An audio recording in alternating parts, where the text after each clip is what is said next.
कहानी शुरू होती है बनारस के घाट के पास बने ममता निवास से, जहां प्रिया लाल जोड़े में ममता के घर उसकी बहू बनकर आती है।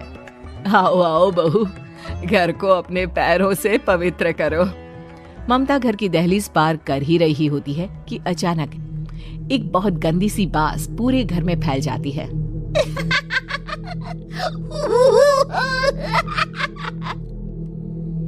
ये बदबू और ये आवाजें, ये कौन हंस रहा है माँ?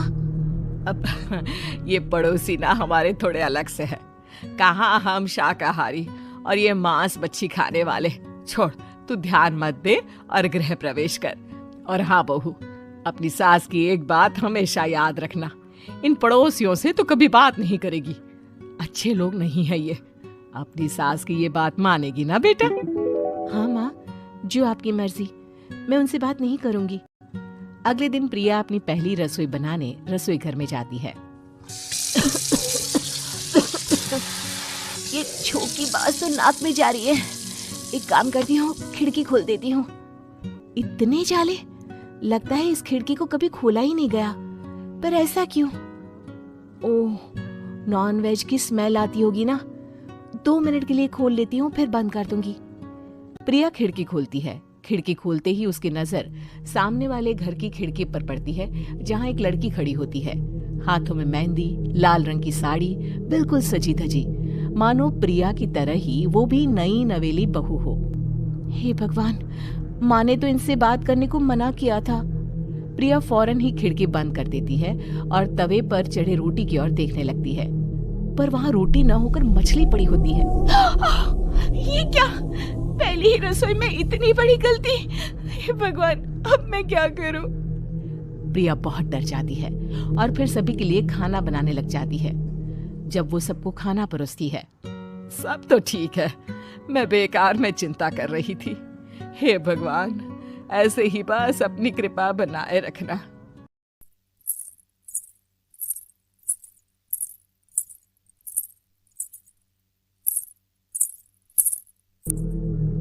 ये पायल की आवाज कहाँ से आ रही है?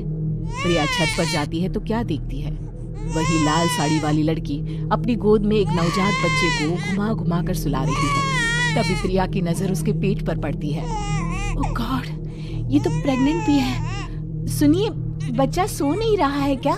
मैं कुछ मदद करूं?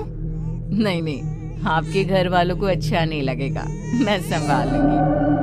स्नेहा की गोद से बच्चा हाथ मारकर प्रिया की गोद में आने को छटपटाने लगता है। दोनों घर अगल बगल में बने होने के कारण प्रिया उस बच्चे को गोद में ले लेती है। प्रिया के पास आते ही वो सो जाता है। बच्चे का वो स्पर्श रात भर प्रिया भूल नहीं पाती और अगली सुबह वो छत पर कपड़े सुखा रही होती है, तभी उसे एक औरत इशारा करके बुलाती है। स्नेहा कह रही थी बाबू तुम्हारी गोद में आते ही सो गया। मैं गौरी, स्नेहा की माँ हूँ। बहू, घर आना, बाबू को खिला भी लेना।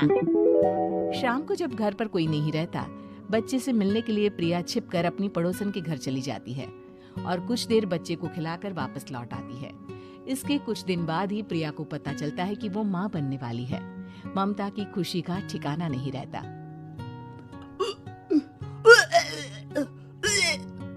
माँ जी, पता नहीं क्यों उल्टी आ रही है। प्रिया भागती हुई वॉशरूम में जाती है तो हरे और लाल रंग की उल्टी करती है। उस उल्टी में से कीड़े निकलते हैं। ये क्या? खून और ये कीड़े! माँ! माँ! प्रिया की आवाज सुनकर ममता दौड़ कर आती है, पर बेसिन में कुछ नहीं होता। प्रिया हक्की बक्की रह जाती है। ये सब क्या हो रहा है? प्रिया घबरा जाती है और अपने कमरे में जाकर सो जाती है। डर के कारण वो इतनी थक जाती है कि उसकी आंख लग जाती है। कौन हो? प्रिया के पेट पर एक 5 महीने की बच्ची बैठी हुई थी, जो बुरी तरह जली हुई थी। माँ, तुम ही मुझे लाई ना अपने पेट में? मैं तुम्हारी माँ नहीं हूँ। कौन हो तुम? माँ, देखो मैं जल गई बुरी तरह से। 6 महीने पेट में रहने को भी मुझे नहीं मिला। सहला दो ना माँ। बचाओ! बचाओ! माँ! ममता दौड़कर कमरे में आती है। प्रिया की बातें सुनकर वो सब समझ जाती है। तू कहीं बगल वाले घर में तो नहीं जाकर आई ना बहू? मुझे माफ कर दो, मैं गई थी माँ। उस घर में सब मरे हुए हैं बहू। कई साल पहले स्नेहा उस घर में बहू बनकर आई थी। कुछ ही दिन में वो एक बच्चे को जन्म देने वाली थी। पूरा घर बच्चे के आने की खुशी में खोया था कि एक दिन अचानक उस घर में आग लग गई। सब बुरी तरह जलकर मर गए और इसीलिए स्नेहा ने अपना अजन्मा बच्चा तुम्हारी कोख में डाल दिया। ममता ये कह रही होती है कि पीछे से उसके पैरों को एक बच्चा पकड़ लेता है। दादी, दादी। माँ, स्नेहा की गोद में यही बच्चा था। ये बच्चा कौन है फिर? तेरी मौत है। तेरी भी दादी। जिस चीज का ममता को डर था वही हो गया। ममता निवास के ऊपर मौत ने चादर बिछा दी थी। प्रिया का पेट ऐसे बढ़ जाता है मानो 9 महीने का हो। बहू, संतोष को फोन कर, किसी पंडित जी को बुला बहू। प्रिया का पति भागता हुआ घर आता है।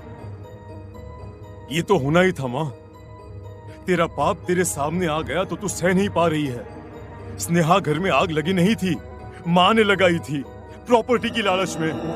और वो बच्चा मेरी पहली पत्नी का बच्चा है, मेरा बेटा, जो कि उस आग की चपेट का शिकार हो गया था।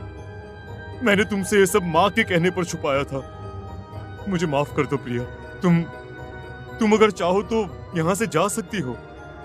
मैं तुम्हें किसी भी बंधन में रखना नहीं चाहता। मेरी शादी हुई है आपसे, मैं आपको छोड़ नहीं सकती, पर उससे पहले हमें स्नेहा, उसकी माँ और बच्चे की आत्मा की शांति करवानी होगी।